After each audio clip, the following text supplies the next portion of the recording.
May I have your attention, please? May I have your attention, please? Thank you, thank you. Thank you very much. We do have a program with our lunch. We knew we were going to be a little bit stretched for time, and that's why we gave you plastic knives and forks. So you can keep on eating and not make much noise. So don't stop what you're doing, and even get up and go back and refill your plate if you'd like to.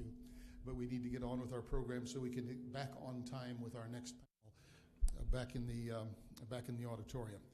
We will try to break by 2 o'clock to go back to the auditorium and begin the next panel. Our speaker today is Elizabeth Vaquez, who is a world leader in global supplier diversity and inclusion. She's the CEO of WE Connect International and is responsible for the development of its global strategy and network. She sits on several boards of directors, including the Clinton Global Initiative and the Global Banking Alliance for Women, and as a member of the U.S. Department of State's International Council on Women's Business Leadership Subcommittee on Access to Markets. I think she's probably going to be doing a lot of focus on women and women entrepreneurs in keeping with our theme this afternoon. But anyway, let me turn it over to Elizabeth. After she's finished speaking, we will have time for questions and answers.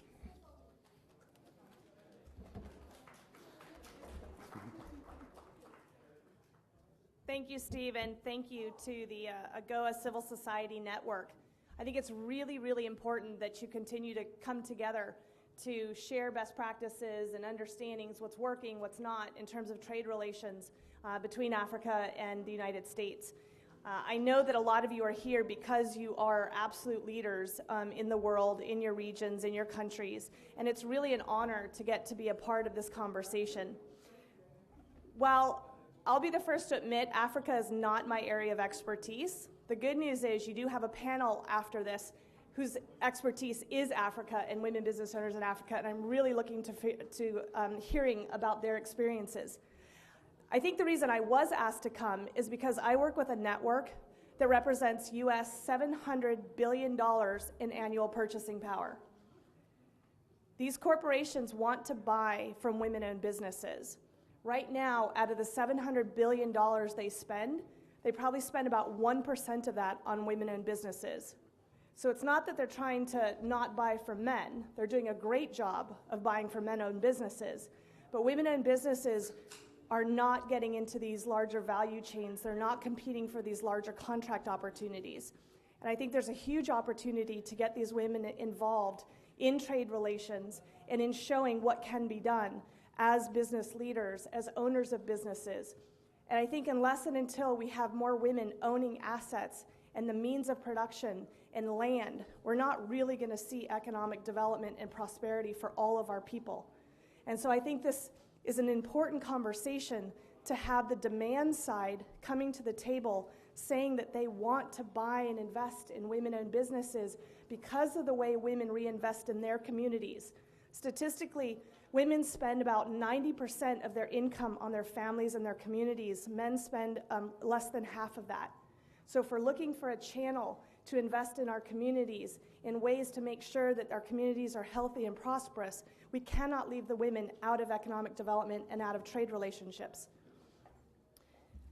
We Connect is a nonprofit. It was created by, as I said, very large corporations, companies like Boeing, ExxonMobil, Walmart, Coca-Cola, IBM, Johnson & Johnson, Marriott, Royal Bank of Scotland, some of the largest companies in the world. And many of them are doing business in Africa, and many of them have some of the biggest African corporations as their customers. And I just want to give you a heads up that because these companies want to buy from women-owned businesses, they're going to start asking all of their prime suppliers in Africa and in every other region of the world, are you also buying from women-owned businesses? How are you engaging this particular market segment? And the reason that's important is because women-owned businesses make over 70% of all the purchasing decisions. So if women are deciding what is to be bought in terms of products and services, and they are absolutely invisible as the producers of products and services in creating these value chains, then these corporations know that they are not going to be as profitable as they can be. So make no mistake, this is not charity, it is not CSR, we do not work with the foundations, it's not grants. They are looking for women-owned businesses that are ready to compete. And I know that the women of Africa are ready to compete. You just need a chance. And I know a lot of you are already doing it, and I know you're amazing role models, and we need more of them. And this can't be done by women alone. We have to do this with men.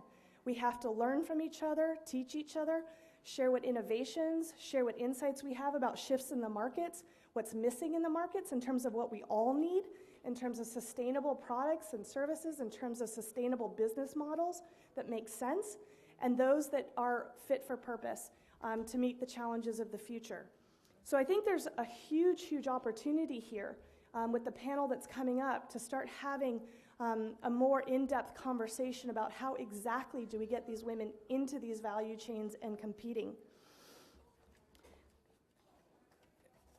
I think it's very interesting that in the last meeting I had organized by the Africa Women's Business Network and Vital Voices in Ghana, they brought together some of the top women business owners from Ghana, Nigeria, South Africa, Cameroon, Kenya, Uganda. These businesses were amazing, and there's huge networks already in place. They're not yet as organized as they could be in terms of knowing exactly what kinds of products and services are already being offered by the women-owned businesses, and how does that match up with the demand. So women are invisible in these value chains, but it's a $64 trillion economy. So the world is buying something, right? $64 trillion are being spent. How do you position yourself as a country or as a business to be a part of that? What is it the world is buying? Because I think too often when we do development, we're thinking about what is it the women want to do and what are they good at. And that's fantastic because you have to be passionate in any business if you want to be successful. But we also have to consider what markets are actually sourcing. And so I think, again, this is an amazing opportunity for some of the biggest buyers in the world to be more transparent about what exactly they're buying and how they buy. How do you become a prime supplier? Or how do you get involved in a value chain, maybe not as a prime supplier, but as a sub to a sub to a sub? How does that work? And then how do you get in there and compete? And I know that a lot of the trade support institutions that are here and a lot of the government entities that are here, part of your job is to help the entrepreneurs, male entrepreneurs, women entrepreneurs, youth, understand how markets work and to get into the trade game.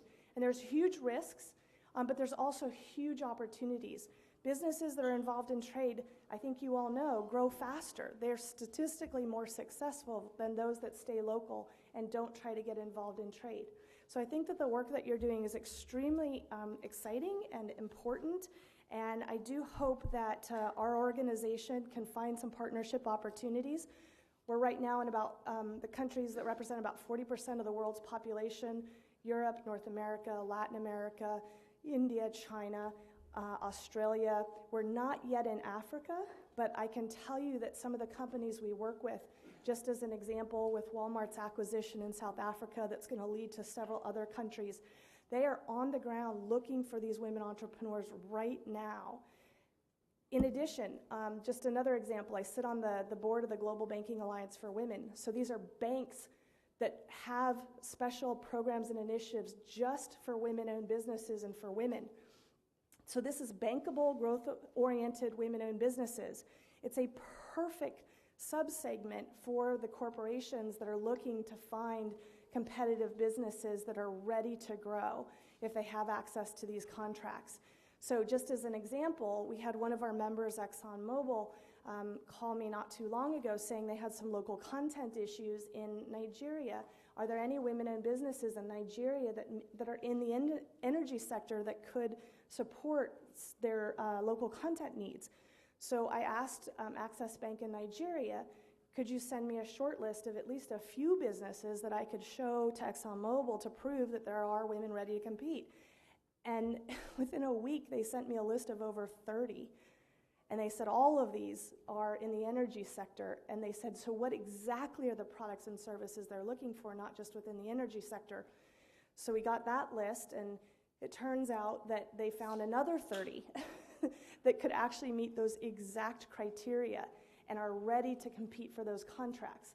And I think a lot of people are shocked to learn that there are businesses in any market segment that are that advanced and ready to go after these contracts, but women don't raise their hand. They don't take credit about their successes. They don't tell the world about the amazing work that they're doing in their businesses and in their communities. But you must do that, because it's hard for young people, boys and girls, to aspire to become entrepreneurs, to become traders, if they haven't ever seen anyone that looks like them do it. So you all are incredible role models, and I do hope that in sharing this story about something that's actually happening right now, that's unfolding before our very eyes, with huge economic implications in the billions of dollars. Again, the members we work with spend $700 billion on products and services. Right now they're spending 1% on women in businesses, $7 billion. We're trying to at least double that. Woo, 2%. But that's an extra $7 billion that would be spent on women in businesses. And I think we can't underestimate the purchasing power that we as individuals also have. Women right now control around $12 trillion or more in purchasing power. And so if they spent just 10% of it on other women in Africa and in all the other countries, that's $1 trillion that would be instantly available to the women and their families and their communities. And it's really not about the women. It's just that women happen to be an amazing channel for economic opportunity, and they're not engaging, they're not growing their businesses, they're not going into industry sectors that have huge profit margins, and instead they're going into things that are oftentimes, an ability to have a more balanced lifestyle. And that's great, because not all businesses want to grow. Not all men want to grow businesses, not all women want to grow businesses. But the ones that do, I think, need to understand what are those market segments, what are those industry sectors that are hugely profitable, and how quickly can we get women into areas like construction and energy and renewables, so that they have more of an opportunity to be competitive. And a lot of them are already doing this. I've met women who work on jet engines and who have land, and they're doing amazing things in farming and in textiles in Africa. So it's not like you're not already doing it. You are. It's just we need more of it. So I think the other exciting piece of this is the women in businesses in our network are using technology to connect with each other, so that the women of Africa that want to get into the European market can source effectively from places like India or China, or those that are in North America can source from Africa to get into the Latin America market. So all of them are starting to help each other. And they don't help each other just women with women, although that's starting to happen. It really wasn't possible in the past to do that at a global level. But they're also obviously helping their male colleagues who are also their business partners, because we all have to do this together. And we have to include the youth and the entrepreneurs of the future that could really benefit from all these trade relationships and linkages you're making. So hopefully I was able to cover at least the basics of the model and leave a little bit of time up for Q&A, because I know how important it is for you to be able to eat your lunch and network with each other, because that's where the learning really happens. Thank you.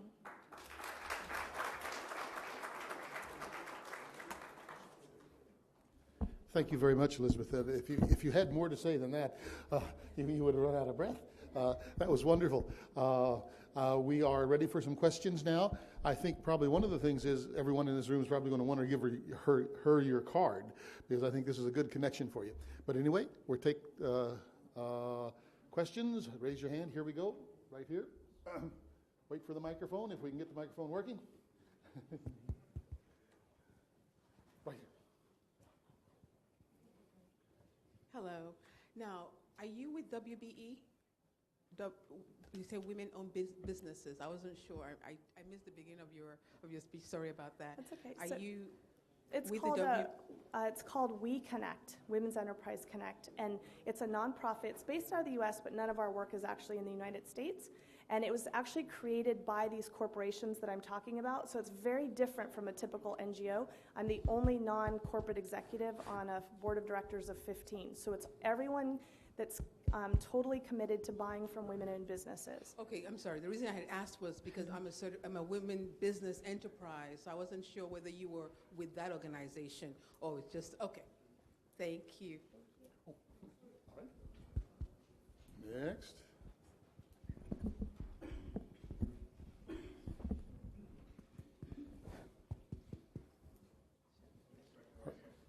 Oh, okay, sorry. Thank you so much, Elizabeth. I'm Eniola Mathey. We've met before from Vital Voices. And I just thank you for talking about the business case for investing in women. My question to you is, what are the steps that an organization like yours can enter into the African market? What are the key kind of linchpins that have been successful in other regions that you have either seen or you want to see in the market to make the enticement more enticing for your clients? So that's a great question. We always do start with demand. So where are the corporations that we work with actually sourcing? Otherwise, for a small nonprofit, it's really hard to bring demand into a market that really they're not already sourcing in. So we try to start there. It doesn't mean we can't work in, because a lot of our corporations have offices like Manpower and Ernst & Young. I mean, they're in every country, pretty much. But we do look at where we have concentrations so that we can quickly leverage that purchasing power locally, because they need not only what they do with their products and services, they also need everything that goes into building an office and maintaining an office supplies, catering, cleaning services, PR, marketing, everything you can imagine. They all need it in every single office. So there's real local opportunity, but then also there's what can be done, especially with the retailers, for that. Then we look at what kind of infrastructure is already there. Does Vital Voices have a chapter? Is there a women's business network already in place that has already organized a lot of the women in businesses so that it's just logistically it's a lot easier? Where do we have partner banks? Again, because they have a lot of the clients that are bankable, and it's very easy then to introduce them to contract opportunities because they are pretty well organized. And again, this doesn't mean that we can't work with those other than SMEs. It's just that's one of the easier channels. And then we educate the women about how they can use their purchasing power to buy from even smaller women in businesses. And then we look for resources. So, does the government going to get behind this? Because we don't need to go into a place where we're not being invited. So that's another aspect, right? You want to go where you're wanted, and where there is some resource support so that we can hire local people to partner with us. Thanks.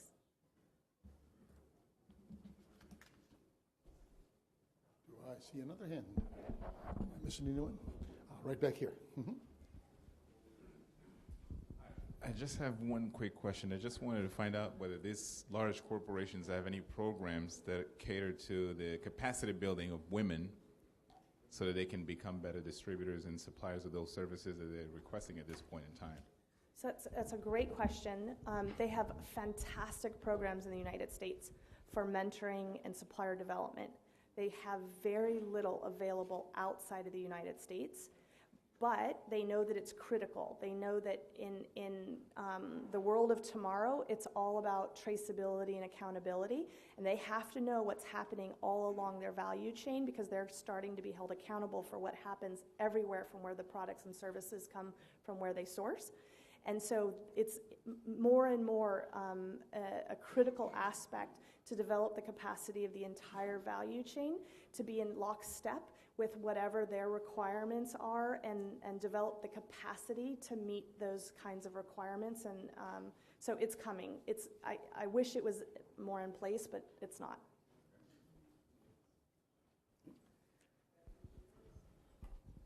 Just based on your last answer, where in the African American community are you? And based on your last answer, what in the African American community are you, and where are you actually located? So we're in Washington, D.C., and literally in Washington, D.C., and in the African American community, where have you ever been located with capacity building? Right. So it's only been in the countries where we go to, which so far have been within Canada.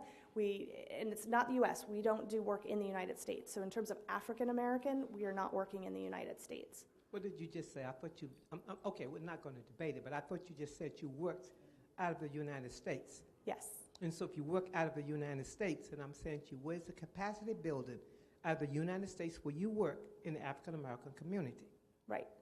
So our mandate is to work outside of the United States. So we have a very small office here, and we have members of the African community as a part of our teams. But when we do our trainings, depending on who has that expertise, so when we work in Jamaica, just for example, we have some amazing people of African descent. We're working in Brazil, we have amazing people of African descent. We have the same thing in Canada, we have the same thing in the UK. So it really depends on the market, but we don't do any work in the United States.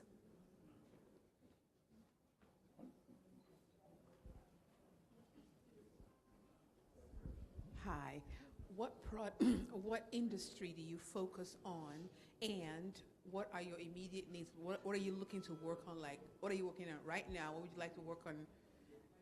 I'm in the agricultural sector, so I just want to hear from you. And, you know, a lot of the women that I deal with have such a hard time filling the orders that I have for them, to the point where I've had to invest in solar cookers for some of the products they make for me. So I just wanted to know, what industry do you generally work in, and what has been your most successful industry? So it's truly a huge range, because the diversity of the corporations that I gave you as examples, everything from Marriott, what they buy is all kinds of things within hospitality, how they develop and design and outfit in a hotel industry sector, how Coca-Cola buys from distributors and what they look for locally, all kinds of business services, but also metals and raw materials, to Manpower, which has local offices for HR services, so they need all kinds of business services and helping to manage their offices in all the major cities. So it's a huge, huge range. I know that we're doing a lot, again, with Walmart with ethical sourcing, and so there's a lot in the textile areas, and we're starting to do a lot with Vital Voices and with the Clinton Global Initiative to look at what could be done in the artisan space, and we haven't done a lot, although the Peru project we recently did resulted in a huge contract for a woman who makes beautiful silver jewelry, and her contract was bigger than the total cost of our project. So, and she's now spending that money on other women-owned businesses in the network, and that's just what they do. So it's a range. Yeah.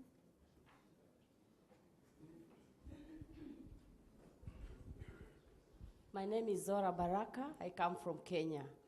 Now, I would like to hear a success story of the women, African women you've worked with, and especially in Kenya, in terms of numbers and in what areas?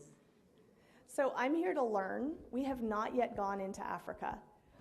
One of the most important markets for us right now is South Africa, because almost all of our corporate members are actively sourcing and doing business in South Africa. Other markets that are very important to them that we're exploring include places like Nigeria, Ghana. I think Kenya's of interest.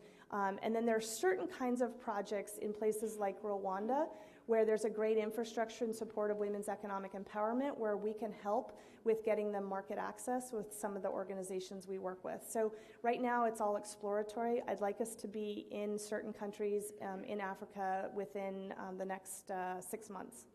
So would love to work with whoever's in the room that would be interested in that.